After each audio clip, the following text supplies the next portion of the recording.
Дараагийн мэдээ. Монгол цэргийн өдөр зэвсэг түвшний 96 жилийн ойн өдрөөр Орхон аймагт шагналын хурбуул.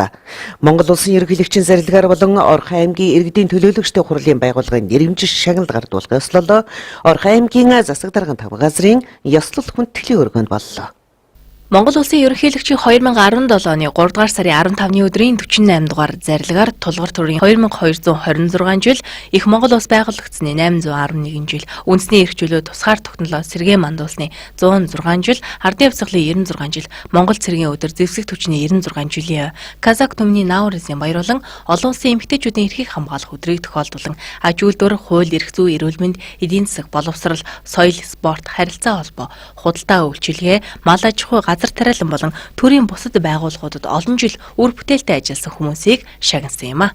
Ард түмний нүд чих зүрхэн олж байдаг нийт эрхэм сэтгүүлчид, журмын нөхөд үе үеийн удирдлагуудаа юуны өмнө баярлалаа гэдгийг хэлмээр байна. За мөн намайг дэмжиж тусалж урам хайрлаж байдаг нийт эрдэнчүүдээ, үзэгчдэд, сонсогчдод баярлалаа гэж хэлмээр байна. За мөн энэ биеийг олж төрүүлж өсгсөн тэнгэрт байгаа аавдаа, дэрэгдээ байгаа ээждээ их баярлалаа. Хань өөр хүүхэдтэй их баярлалаа. Зовх цагт минь тусалж дэмжиж байдаг. Жаргал зовлонгийн минь хамтдаа хуваалцж байдаг найз нөхдөдөө баярлалаа гэж хэлмээр байна. Унсан газар угаасан ус хөвсгөл нутгийнхаа уул ус бүхэн эрдэнэс агуулсан эрдэнэт ууланда залбирая. Та бүхэндээ баярлалаа. Төрийн өндөр шагнал авсандаа их баяртай байна. Одоо би бол Эрдэнэт үйлдвэрт 25 жил ажиллаж байгаа. Эрдэнэт үйлдвэрийн хөгжлийн бодлогыг тодорхойлох, Эрдэнэт үйлдвэртэй шинэ техник технологи нэвтрүүлэх, шинэ үйлдвэр барих, одоо ажлын байр нэмэгдүүлэх энэ чиглэлүүдтэй бол судалгаа, шинжилгээ, одоо техник эдийн засгийн үндэслэл боловсруулах гэл бүхэл ажлуудыг хийж байгаа. Одоо ингээд цаашдаа бол улам хариуцлагатай, өрөвдөлттэй ажиллаж одоо энэ сайхан өндөр шагналыг хариулна гэж бодож байгаа. Шагналыг Орхон аймгийн иргэдийн төлөөлөгчдийн хурлын дарга Пүрэв Лавг засаг дарга Батлууд, Орхон аймгийн засаг даргын орлогч Төвшин Жаргалнаар гардууллаа. Монгол улсын ерөнхийлөгчийн 48 дугаар зарилгаар манай аймгаас хөдөлмөрийн гавьяаны улаан тугийн одонгоор, Баян өндөр сумын Аршаант богийн өндөр насны Лаасрун, Топ Стайл салооны зөвлөх хүсчин Алтан цэцэг нарын 5 хүн, Алтан гац одонгоор Бүрэн бүс багийн иргэн Янжмаа, Эрдэнэт үйлдвэрийн үйлдвэрлэлийн хэлтсийн орлогч дарга Нямдорж нарын 23 хүн шагнуулж ингэрээ мэлаалаа. Өнөөдөр энэ их сайхан нар хор тэгширсэн энэ сайхан өдөр төрийн одоо гişиг хүртсэндээ маш их баяртай байна. Энэ шагнал маань анаахын шинжилгээ ухаанд оруулсан хувь нэмрийн маань үнэлж, дээр нь Эрдэнэт хотын болон уул уурхайд оруулсан шинжилгээ ухааны бүтээлийн маань үнэлж, хамт олонны маань үнэлсэн одоо шагнал юм а гэж хүлээж авч байна. Маш их баяртай байна. Зэвсэгчний 96 жилийн гоёг тохиолдуулан Орхон аймаг цэргийн алба хайж байгаа нийт офицерүүд, ахлагч нар, цэргийн албан хаагчид, бэлтгэл офицеруудтай баярын мэдлэгээ дэвшүүлье. За би айрамд зэвсэг түвшинд 30 жил ажилласан. Онцгой байдлын албан тэгээд барилгын цэрэг зэвсэг түвшинд. Энэ одоо миний ажилласан энэ амжилтыг үнэлж цэргийн гавьяаны улаан тугийн одонгоор шагнасанд маш их баярлж байна. Энэ шагнал зөвхөн миний шагнал биш. Энэ айрам зэвсэг түвшинд ажиллаж байсан миний хамт олонны шагналаа гэж гүнээ баярлаж бахархаж байна. За би энэ ахуй үйлчилгээ гэж яхад л эхэлж ороод 16 настай өсчин бодж тэгээд тэрнээс хойш сууш эдэнтэйгээ хамт ажилласараад 50 гаруй жил болж явах шүү дээ. 50 гаруй жил дээр одоо ингээд одон төрчөөд баярлж байна. Их баярлж байна. Энэ өдөр цэргийн гавьяаны улаан тугийн одон болон цэргийн хүндэт медалаар тус бүр 1 хүн, цэргийн гавьяаны одонгоор 5 хүн, хөдөлмөрийн хүндэт медалаар 23 хүнийг шагналаа.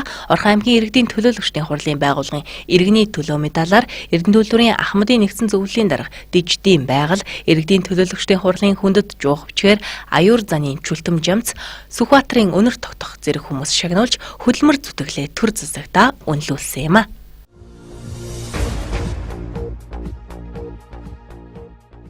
Медиа үргэлжилж байна.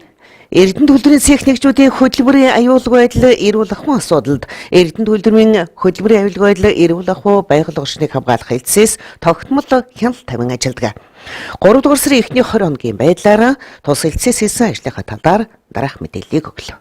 Эрдэнэтүлтрийн хөдөлгөөний аюулгүй байдлын байнгын ажлын хэсгийн ээлжид хурлалж, завхарлаараа замын хөдөлгөөний аюулгүй байдалд анхааран үйлдвэрийн ажилчдын ажилдаа ирэх буух үед замын тэмдэглэгээ гарцгүй автобусны зогсоолд цагдаагийн зохицуулагч гарган замын хөдөлгөөний аюулгүй байдлыг ханган ажиллаж байгаа тухай мэдээлж байна.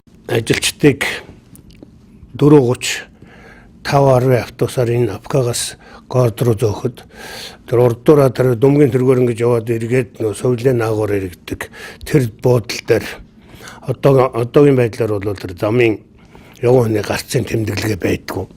Тэгээд энэ дээр бол бид нар яг ажилчид бууж явах үед бол манай цагдаагийн зохицуулагч тэнд зогсож хөдөлгөөнийг хаагаад за нэг 7 минут улсуудаа аюулгүй гаргахаар хэмжээг нь авч байна. За мөн цаагуур ингээд урдуур ингээд тойрсон автобус 4 дугаар микрийн цаагуур наашаа эргээд нөгөө нэг замын уулзуураар орж наашаа иргэдэг дээ тийм ээ 5 6 дугаар хорооллын дундуур тэн дээр одоо нөгөө төв замаар явж байгаа машинууд нь одоо зам тавьдгүй давуу эрэхтэй явах хэрэгтэй. Манай олон автобус ингээд тойрдог болохоор тэн дээр бас аваар гарчих тийм одоо нөхцөл бүрдээд байсан. Тэн дээр одоо манай зохицуулагч мөн одоо тэнд зогсож хөдөлгөөнийг хааж тэн дээр зохицуулагч зогсож за нэг 7-8 минут хөдөлгөөнийг хааж автобус аюулгүй өнгөрөөж байна.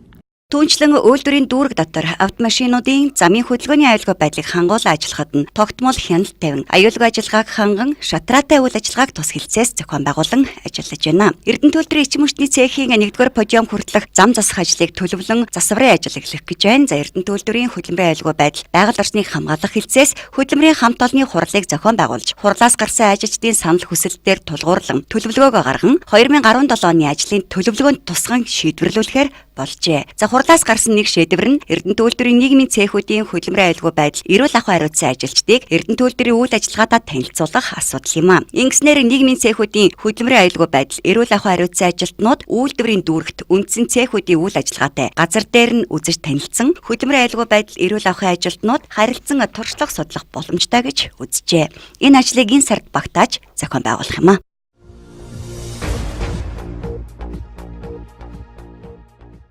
Эрдэнэ совлын цогцлбарын хамт олон дэлхийн эмч нарын өдрийг угтан хөдөлгөөн эрүүл мэндийг эрхэмсэн бүтээч ажлуудыг зохион байгуулж байна.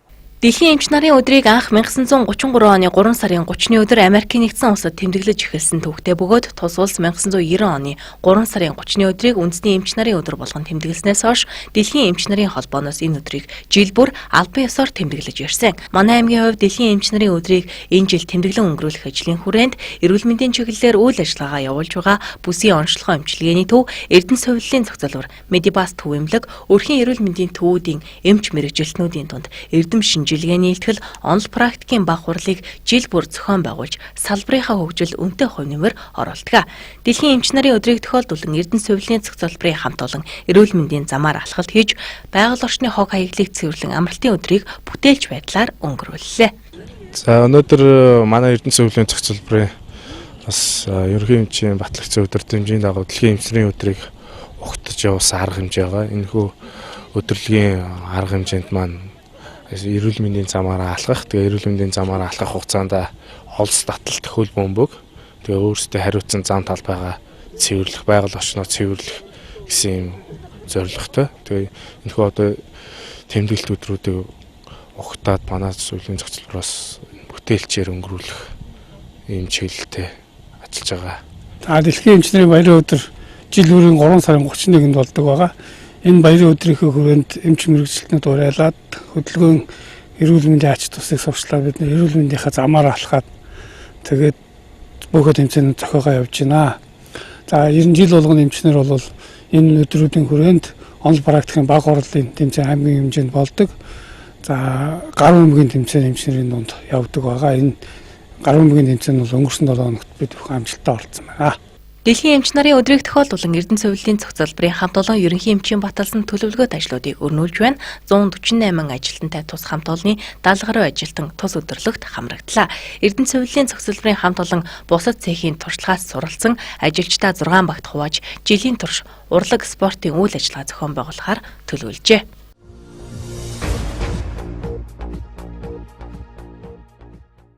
Даваагаргийн мэдээллийн хөтөлбөр танд хүрж байна. Дараагийнх мэдээ танилцуулъя. Баяжуулах үйлдвэрийн захиргаанаас шинээр ажилд орсон залуу ажилчдыг 6 сар дагалдуул ажилуулж чиглэл тус хүрээр нь шалгалт аван тэнцсэн ажилчдыг ажилд нь үлдээн чадварлаг боловсон хүчээр игнийгээ тэлж байна. Мэдээллийн дэлгэрэнгүй хүлээн авна. Эрдэнэ үйлдвэрийн захиргаа үйлдвэрчний эвлэлийн байгууллагын хамтын гэрээний дагуу 2016 онд баяжуулах үйлдвэрт 16 ажилчин аав ээжийнхээ оронд шинээр ажилд оржээ. Эдгээр ажилчдын дийлэнх нь технологийн сургуульд богино хугацааны сургалтанд хамрагдсан мэрэгжлийн бус залуучууд байжээ. Иймээсээ баяжуулах үйлдвэрийн захиргаанаас тусгайлан комисс гаргаж эдгээр залуучуудыг 5-аас 6 дугаар зэргийн чадварлаг багш нарыг 6 сар дагалдуулжээ. Эхний 3 сард нь тухайн ажлын байр орчныг танилцуулах зэрэгээр шатраатай үйл ажиллагааг зохион байгуулсан байна. За ингэсний дараа 6 сарын хугацаанд сурсан зүйл цаашид ажиллаж чадах хэсэгт нь комиссийн шалгалт авч ярилцлагад оруулдаг юм байна. Өнөөдөр баяжуулах үйлдвэрийн унтаглан баяжуулах хэсгийн 4 ажилтан шалгалт ярилцлагад хамрагдлаа. За бидний барьж байгаа гол баримтлал бол энэ хүүхэд өөрөө одоо энэ залуучууд маань өөрсдөө дур мэрэгжилтэй, сонирхолтой байх, зорилготой байх. Бидний асуулт одоо энэ ярилцлагын нэг чиглэл бол ерөөсөө яг тэр үйлдвэрлэл дээр тэр онлын шалгалт авчиж байгаа, үйлдвэрлэлийн одоо сорилын шалгалт авчиж байгаа. Өнөөдрийн ярилцлагын гол зорилго бол одоо энэ хүнийг одоо тэ цаашид хүм ажилтан маань ямар зорилго урдаа тавьж ажиллаж байгаа, хандлага нь ямар тиймээ за дээрэс нь ёс зүй. Одоо өнөөдөр бас энэ асуудал бол бас нэлээд том асуудал байгаа. Баяжуулах үйлдвэрийн захиргаанаас шинээр ажилд орсон ажилтнуудаас шалгалтанд орохын өмнө сорил авч, онлайн шалгалтыг авч, за тэнцсэн тохиолдолд ийхүү ярилцлагад оруулдаг юм байна. Эрдэнэ үйлдвэрийн дотоод дүрм журам, хөдөлмөрийн аюулгүй байдал эрүүл ахуйн дүрм, ажилтны ёс зүйн дүрм, хөдөлмөрийн гэрээгээр ажилчны хүлээсэн үүрэг зэрэг олон сэдвээр ярилцлага авч байна. Энэ нь уул уурхайн баяжуулах үйлдвэрт ажиллах боловсон хүчний заавал мэдвэл зохих мэдлэг гэдгийг шинээр ажилд орж байгаа ажилчдад ойлгуулан таниулах чухал үйл ажиллагаа гэдгийг хэлж байна.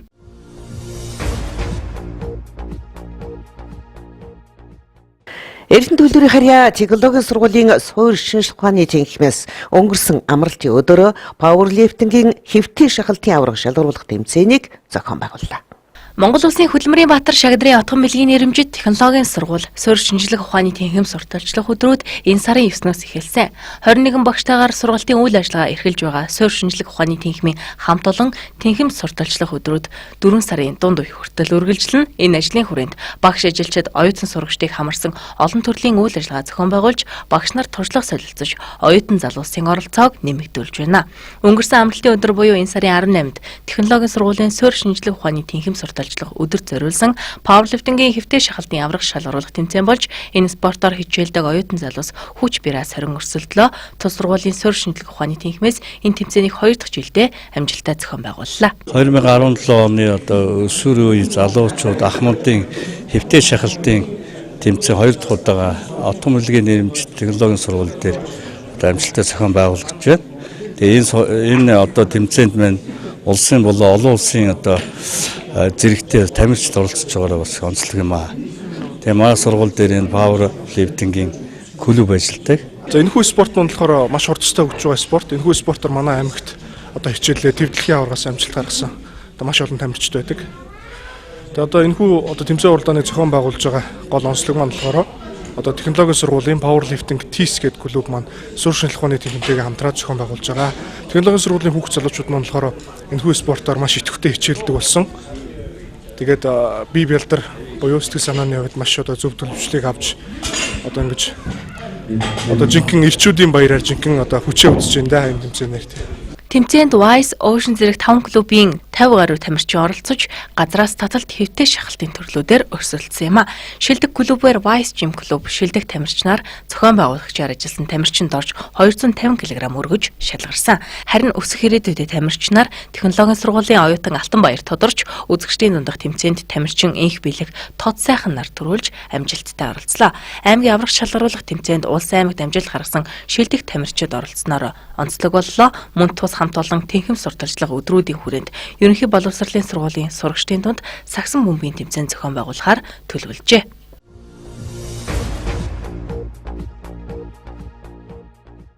Эрхэм үзэгчдээ манай мэдээллийн хөтөлбөр зочны ярилцлагын цагаар үргэлжилж байна. Зочинтой сэтгүүлч Бямбмаа ярилцсан.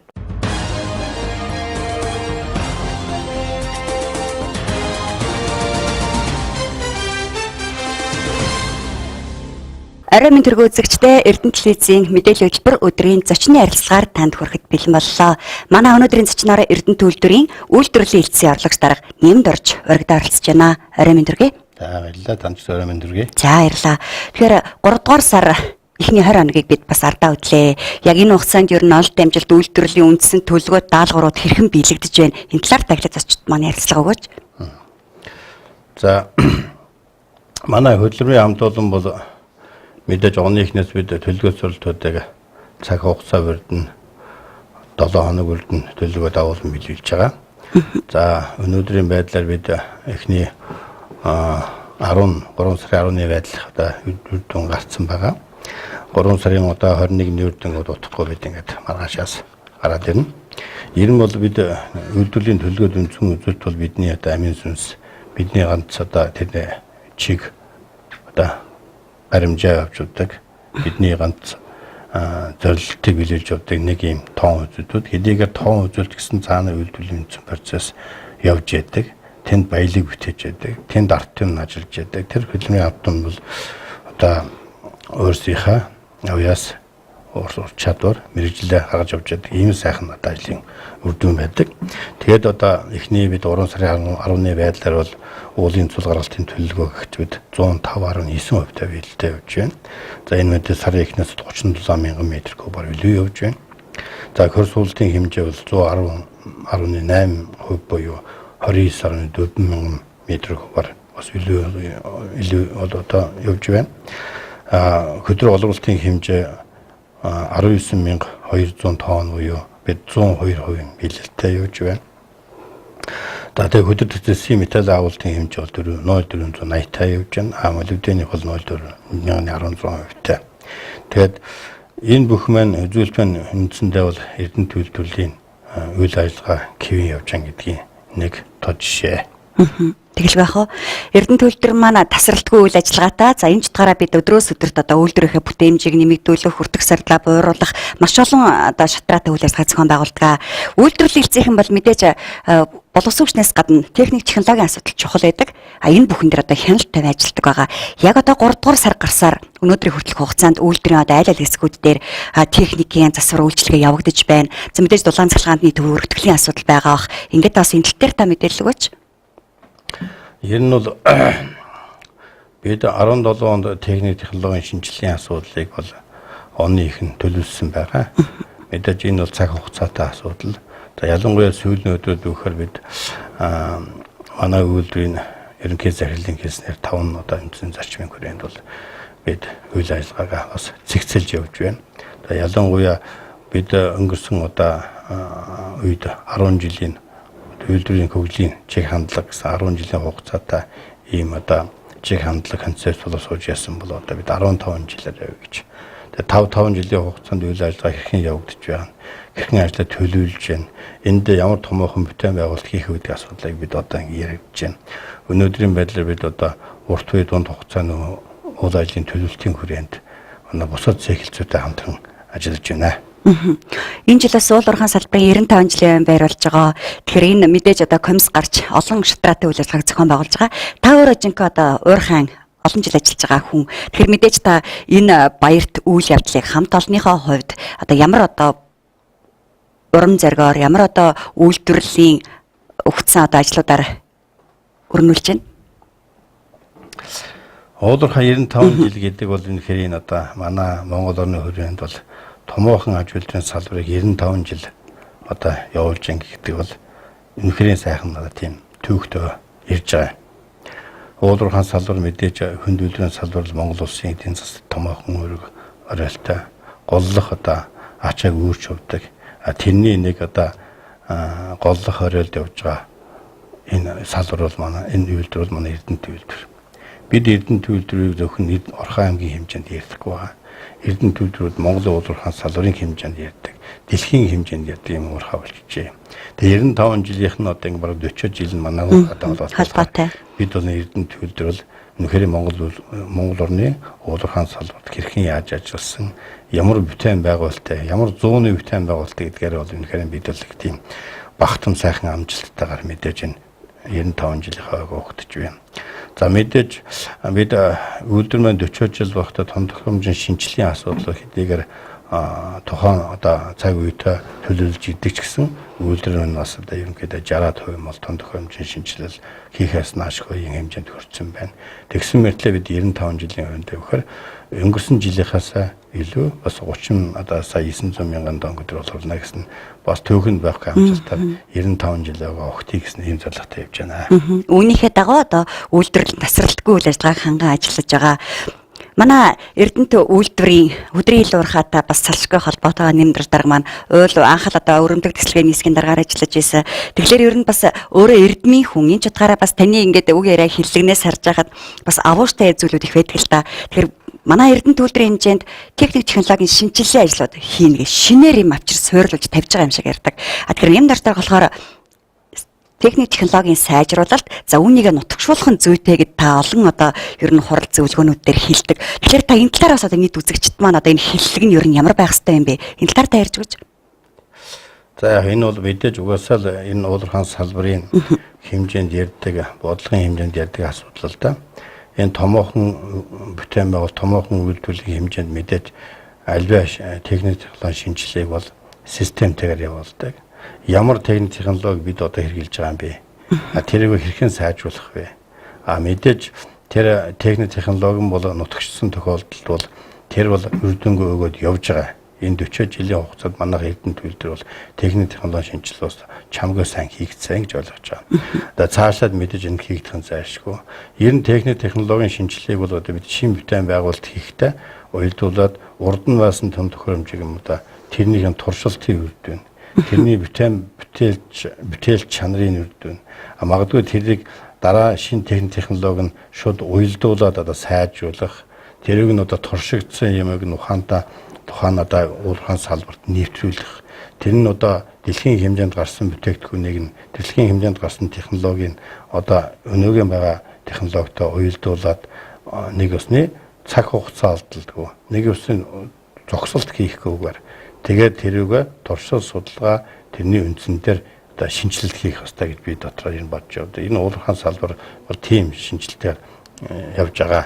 Манай одоо би бол Эрдэнэт үйлдвэрийн техник технологийн энэ олд амжилт бол бас цаг үетэйгээ зэрэгсэж явж ясан байх гэж ойлгож байгаа. Мэдээж дэлхийн хэмжээнд бол техник технологийн шинжилэл бол бас харьцангуй хурцтай явж ясан гэсэн уулархан үйлдвэрлэл явж байгаа тухайн объектээр бол мэдээж тэрийг бол шууд шинжилгээ хийдэггүй. Мэдээж алгуурх нь тэрийг бол туршиж судлаад тэрийг сайн боловсруулж агаад тэгээ сайн мэрэгжилтэн бэлдэж агаад тэгээ тэр тусмаа тэрийг өгөхөөр тэр бол техник технологийн шинжилгээг бол ерөөсөө хүн л хийдэг. Хүнээ эхлээ сайн боловсруулах хэрэгтэй. Дээрээ техник технологи сайн боловсруулах хэрэгтэй.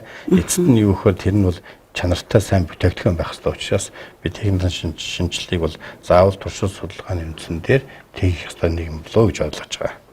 Тэгэлгүй ах.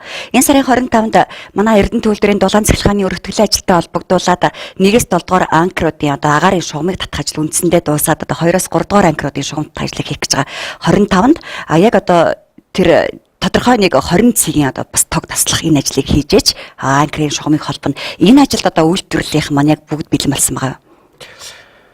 Энэ бол энэ үйлдвэрлэлийг тасралтгүй ажиллагаатай явж байгаа үед бол энэ олон 10 цэхийн үйл ажиллагааг бол зохицуулан гэдэг бас нэлээд тийм том ажил тийм том ажил нарийн төвөгтэй сайхан хугацаатай дээрээс нь хариуцлагатай байх хэрэгтэй ажил. Энэ хүрээнд манай одоо ерөнхий энергетикийн хэлцээх юм бол бас алхам тоод бид нөхөргүүлсэн байгаа. Тэгээ өнөөдрөөс эхлээд бид юу гэхээр энэ цахилгааны төр сааталтай төр зогсолтой холбогдуулаад үйлдвэрлэлийн хэвийн ажиллагааг жигд хангах бусад одоо үйлдвэрлэлүүдийн үйл ажиллагаанд дугуйлуулах чиглэлээр бид 2-7 хоногийн өмнөөс төлөвлөгөө гаргаж ажиллаж байна. Одоо өнөөдөр ерөнхийд нэгдсэн дүн гарна. Бид 3 сарын 25-ны өглөөнөөс одоо орой хүртэл энэ хооронд бол ямар нэгэн одоо саал гарахгүйгээр автоврын байгууллага, за баяжуулах үйлдвэр, за энэ одоо хөдрийн уулуурхаа, энэ одоо энэ 103 цэх үйлдвэрлэлийн процесст хөндөөл гарахгүй чиглэлээр ажлаа үйлдвэрлэн гаргаад одоо ерөнхий төлөвлөгөөгөө батлуулаад ингэж явж байгаа. ажил ерөнхийд нь бэлтгэж байна гэж ойлгож байна. Эрдэнэ төлдрийн бүтээлч хамт олон бид одоо өвөл эхлэхэд 100 одоо наадмын дараа намрын ажил эхлээд өвлийн бэлтгэл ажил гэж явдаг. Одоо 100 хаврын ажил бас график хугацаанд ороод явж байна. За төд мэдлэг бол одоо тех зөксөлт болно шүү дээ. Тех зөксөлтөн дээр оны эхнээс бас одоо ерхий захирлын тушаал гарч тэрний дагуу ажилдаг болохоор бас одоо ажлууд хэвийн үргэлжилж явдаг. Тех зөксөлтийн бэлтгэл ажил яг ямар үеиштэй явагдаж байна. Ер нь бол манайх бол үйлдвэр өөрөө нутаг дэвсгэрийн хувьд нэлээд том байна. За мэдээж салбар нэгжийн хувьд бол чиглэлийн хүрээнд бас онцгойлонд анхаарах тийм одоо ажил байдаг. Цаг үйлрэлтэй холбоотой асуудал байдаг. Бид сая хавар зууныхаа төлөвөө ерөнхийд нь батлуулаад өнгөрсөн 5 дахь өдөрт ерөнхий захирлаа зурулаад ингээд бүх цех нэгжүүд гаргалаа. Мэдээж энэ төлөвлөгөөг одоо батлуулахаас өмнө бусад бүх цехүүд ялангуяа бас онцгой энэ хаврын зууны үйлрлийн ажилтай холбоотой цехүүд багсгаар ажиллаа хийдэг эхэлж байсан. Энэ ажил бол одоо ингээд төлөвлөгөө ерөнхийд нь гараад тушаал ерөнхийд нь батлагдсан. Одоо бид эрт 7 хоногоос эхлээд юу гэхээр ямар ажил хийвэ гэдэг дээр бас анхаарна онцгойлно. Анхаарч одоо шаардлага тавьж мэдээж тэдэнд туслах шаардлагатай туслах дэмжлэг үзүүлэх энэ чиглэлээр үйлдвэрлэн гэлцсэн онцгой анхаарч ажиллана. Ер нь мэдээж хавар одоо зууны үйлдвэрт бол бид онцгоор нь анхаарах одоо хэд хэдэн л одоо байгалийн зүйлүүд байна. Шар усны үерч байж байна. За одоо ингээд баахан хөлдөөсийн асуудал эхэлж байна. Уурхадар гихчл одоо энэ яг өвдөдөгчлөө хамаагүй маш их тийм хөлдөөс гинт одоо ингэж хайлаад л одоо хэмжээгээр гусах юм уу? Эсвэл одоо хүнд даацын техникүүд дээр одоо уур хэдрээс нь хөлдөөс ажигдах, бажуулах, африкт бас орж ирэх тийм хөндлөлт гардаг. Энэ бүхнийг бүгдийн одоо бас урдчлаад одоо цэг нэгжийн хилцүүд бол үйл ажиллагаа үйлдвэрлээд явж байгаа. Тэгэлгүй яах вэ? Тэгэхээр Эрдэнэ төлөвлөрийн хэмжээнд одоо мэдээж төрөл бүрийн одоо техник тоногдох хөрөмжийг угсарч авчир тохируулгын ажлууд хийгддэг, тасралтгүй үйл ажиллагаадаа тоногдох хөрөмжүүдээ бас солих яг үйлдвэрлэлийн хилцэн одоо орлогч даргын хувьд яг одоо өнөөдрийн байдлаар хэрэгцээтэй энэ тасралтгүй үйл ажиллагааны чухал нөлөөтэй ямар техник тоногдох хөрөмж байна вэ? Тэрийг одоо онцгой комиссар мэдээж шийдвэрлэж байгаа.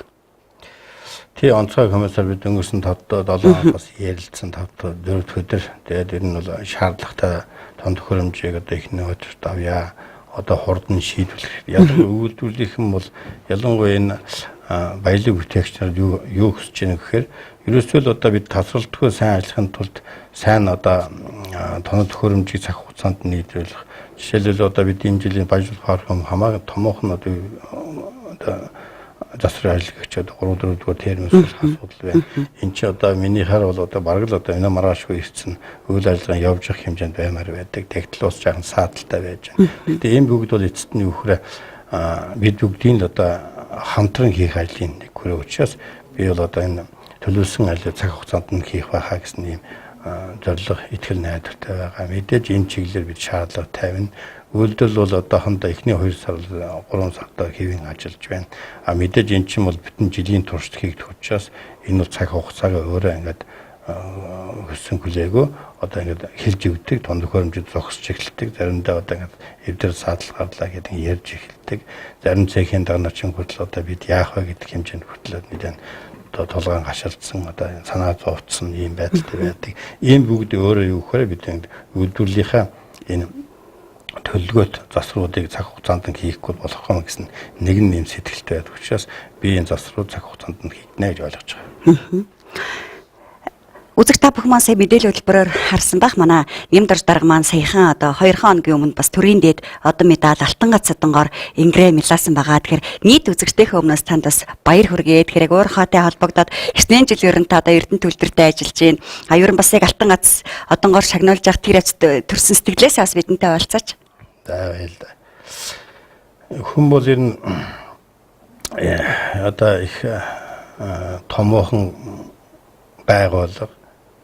За энэ том бүтээн байгуулалт энд оролцоод явж байгаа энэ агшныг бодоход бас их сайхан байдаг юм байна.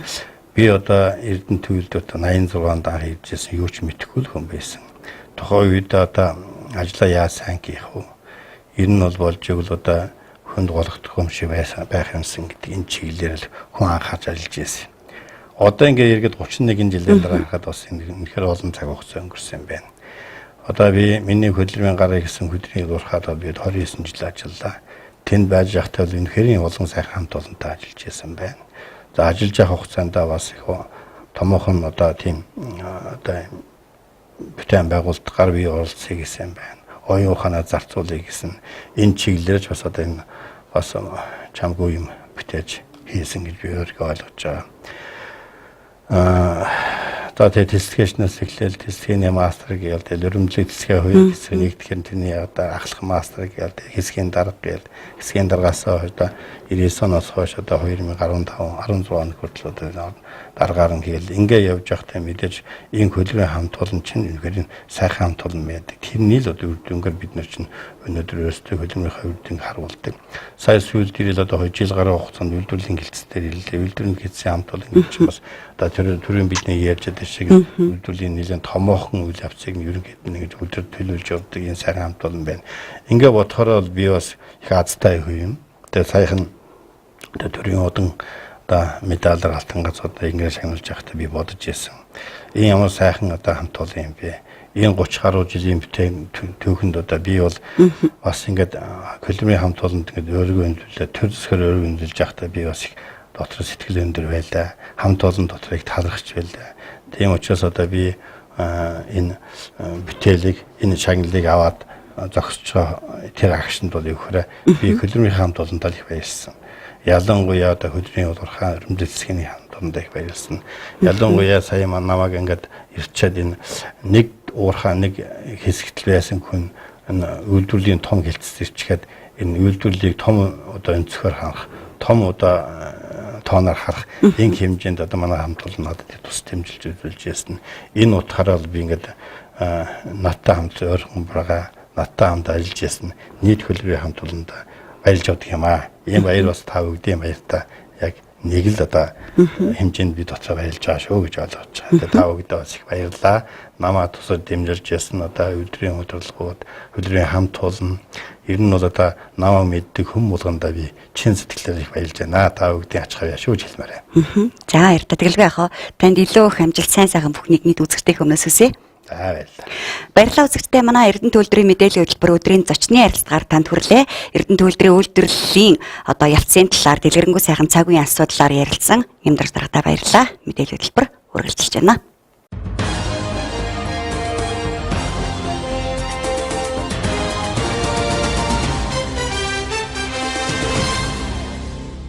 Зочин сэтгүүлч баяртай баярлалаа. Одоо та хүргэлүүлэн улс орон болон дэлхий дахинд өрсөн онцлог үйл явдлын талаарх мэдээллийг цахим утаснаас бэлтгэснийг хүлээн авна.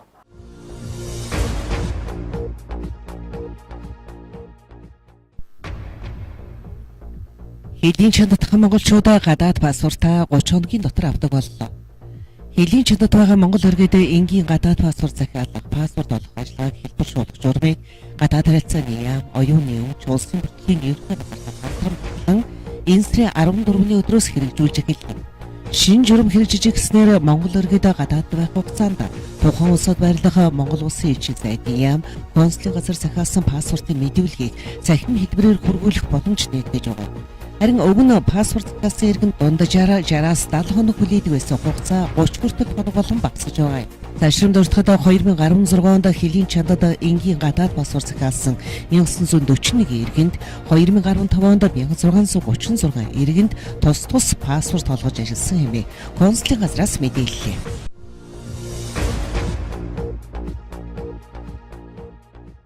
Эмч нарт урамшууллын цалин олгодог болно гэлээ.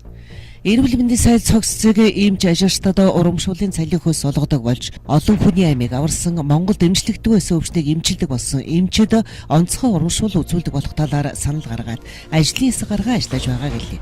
Тэрбээр өнгөрсөн баасан гарагт хан уул сонгон найрхан дүүргийн эрүүл мэндийн төвүүдэд ажиллаж үйл ажиллагаатай танилцуулаад ирэх мэдээллийг өгсөн байна. Мөн хан уул дүүргийн нэгдсэн эмнэлгийн барилгыг Азийн хөгжлийн банкны санхүүжилтээр бариулах шийдвэр гаргасан гэдэгт хан уул дүүрэгт баригдаж байгаа олон жил зогссон төрийн эмнэлгийн байрны асуудлыг засгийн газрын хуралдаанд оруулж концессийн гэрээгээр өргөжлүүлэн бариулахар болсон байна. Тендер зарлагдсан учраас барилгын удирдлага эхлэмэгс хэрэгжээд явдаг гэдгийг дуудсан байна.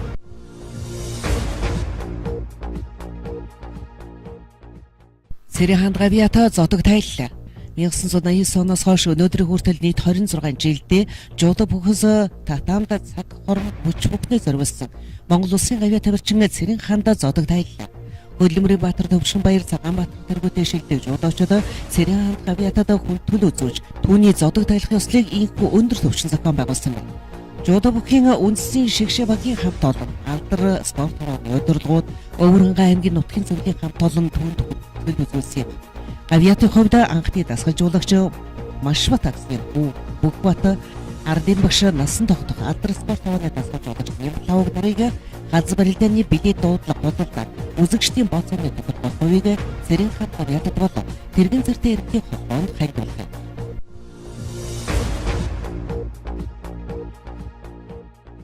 Дуурийн залуу туушдад 19-өөс 24 сая төгрөг бодлохоор боллоо. Залуу дуурийн дуудуулаачдын олон улсын уралдаанаас шаргал хүртээд ирсэн Баатар Эйднарт мөнгө шаардлагыг шийдвэрийг өчигдөр засгийн газрын хуралдаанд гаргалаа. Тодорхойлбол 2 дугаар барьсан цэргийн дуугчгийн эрдмийн чуулган дуучин Чулуунбаатарын Баатарт 24 сая, 3 дугаар барьсан Оросын холбооны улсын Санкт-Петербургийн хөгжмийн дээд сургуулийн магистрат төвшин жаргалын Инкбат 19 сая төгрөгийн мөнгө шаардлагыг гаргасан. Манай улсын соёлын ажилт уран бүтээлчид 2006 оноос олон улсын уралдаанд наадам үзэгсэнд амжилттай оролцож ирсэн бөгөөд онцгой амьд гаргасан 195 хүнд засгийн газар 1 тэрбум 430 гаруй сая төгрөгийн мөнгө шаардлагыг байна.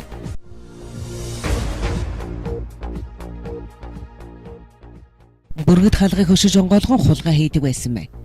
Сүхбаатар дүүргдэх цагдаагийн 1-р хэлцээ албан хаагчид олон удаагийн хүлдэлтэй хулгаан гэмтэргийн сэжигтнийг илрүүлэн баривчилсан байна. Сэжигтэн аан орон сууцны бүргэд хаалгыг хөшиж онгойлгон эзэнгүй айлын гэрт нэвтэрч алт мөнгөн үн тэлэлт хулгайлдаг байсан байна. Түүний гэрээс алдан ширмал болон брендийн цаг, зөөврийн компьютер, хөөрөг, хулгайсан зарим зүйлсээ барьцаалан зээлдүүлэх газар тавьсан бичиг баримт зэргийн эд мөрөн баримтаар хуран авсан байна. Нийслэлийн чингэлтэй Сүхбаатар хаан дүүргийн нутаг дэвсгэрээс 6 удаагийн үллээрээ иргэдийн үн хулгайсан тогтоогдсон байна. Сэжигтэн аан Төв аймгийн харьяат бөгөөд өдрийн цагаар нийслэлд орж ирэн хулгай хийгээд шөнөдөө хотоос гарч гэртээ харьцдаг байжээ.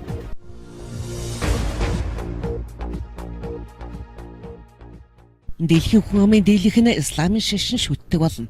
Исламын шашин дэлхийд хамгийн хурдстайгаар дэлгэрч байгаа шашин тооцогдох болсон байна. Исламын шашин дан ганц исламын шашин зохилох улс орнуудад дэлгэрэх бос 2050 он гэхэд европчуудын 10% нь энэ шашин шүтдэг болно хэмээн Бюро судалгааны төвөөс гаргасан судалгаагаар тогтоогдсон байна. Судалгаанд 2000-аас 2050 онуудын хооронд исламын шашинтнуудын тоо дэлхийд даяар 73%, христийн шашинтнуудын тоо 35%, хинду шашинтны иргэдийн тоо 34%-аар тус өсөх хандлагатай байгаа гэж гарсан байна. Энэ зууны төгсгөлд дэлхийн 2 дахь том шашин болох исламын шашин дэлхийн хамгийн олон хүний шүтдэг христийн шашинг ардаа орхих юм байна. Яагаад тэрвэ? Исламын шашин шүтдэг эмэгтэйчүүд илүү олон хүүхэд төрүүлдэг. Бусад шашин шүтдэг бүх эмэгтэйчүүд дунджаараа 2-3 хүүхэд төрүүлдэг бол исламын шашинтай эмэгтэйчүүд дангаараа дунджаараа 3-1 хүүхэд төрүүлдэг юм байна.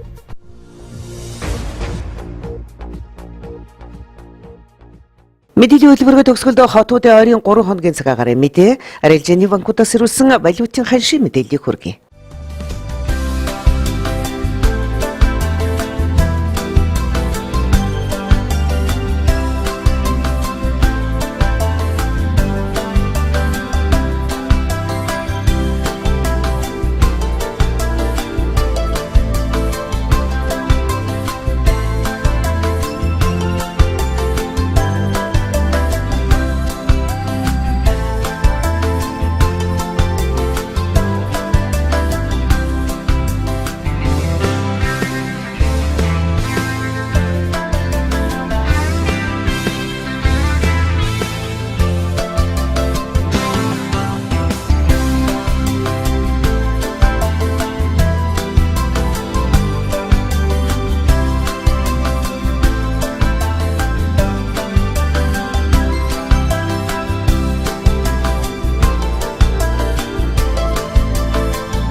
Эрхэм үзэгчдээ, Эрдэнэ телевизийн даваа гарагийн орой мэдээллийн хөтөлбөр өндөрлөж байна. Бидэнтэй хамт байсан үзэгчид та бүхэндээ баярлалаа. Та бүхний маргааш ажилд амжилт хүсье. Баяртай үзэгчдээ.